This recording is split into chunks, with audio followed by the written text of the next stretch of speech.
Hey guys, Troy Garris here, Managing Member of Garris Horn and Chair of the TMBA's Reg Compliance Committee. Today, we're talking about MSAs and RESPA. But first, a word about the TMBA. The lawyer in the fedora. Shut up and sit down.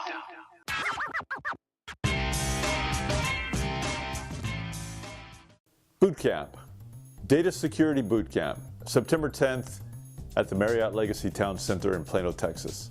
The boot camp covers wire fraud, ransomware, phishing, state and federal laws.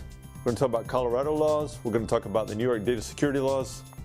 This boot camp is comprehensive and interactive. You're going to want to be there. Early bird ends soon. Sign up today. Same day, same place. TMBA Symposium begins. This conference lasts September 10th and 11th. Symposium has some great speakers, some great content, like Tony Giordano from $1 Million Listing and Jack Connick from Wiener Brodsky Kiter. This conference covers forward mortgages, reverse mortgages, origination, servicing, even technology. It combines lots of different conferences all into one for one price.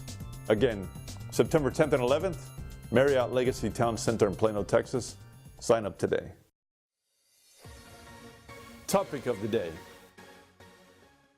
MSAs and RESPA, Marketing Services Agreements. Almost every week, I talk to somebody who's interested in doing an MSA. I understand. The market's down, margins are slim, rates are up, volume is off. Everybody's looking for a solution. So what's the status on MSAs? Well, as you know, RESPA prohibits referral fees. You can't pay referral fees, right?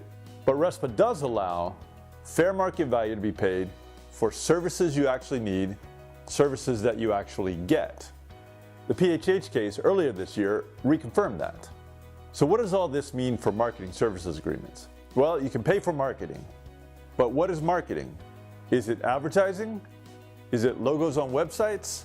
Is it handing out a brochure to the consumer that walks in your door? Is it attendance at functions? Is it introducing a borrower to a lender? What is marketing? Wait, some of those sound like referrals, right? If I walk somebody over to a lender or loan officer and I say, hey, use this guy, that's definitely a referral, right? Can't pay for that. If I have a banner on a website, can I pay for that? Well, there's a question there. You need to think through that and you need to structure that carefully. Probably can, but you got to do it right. Well, what services do you actually need? You certainly need marketing. You certainly do not need referrals because they're illegal. What services do you actually get? I see all the time where somebody's paying for services they're not quite sure they've gotten. They've contracted for it.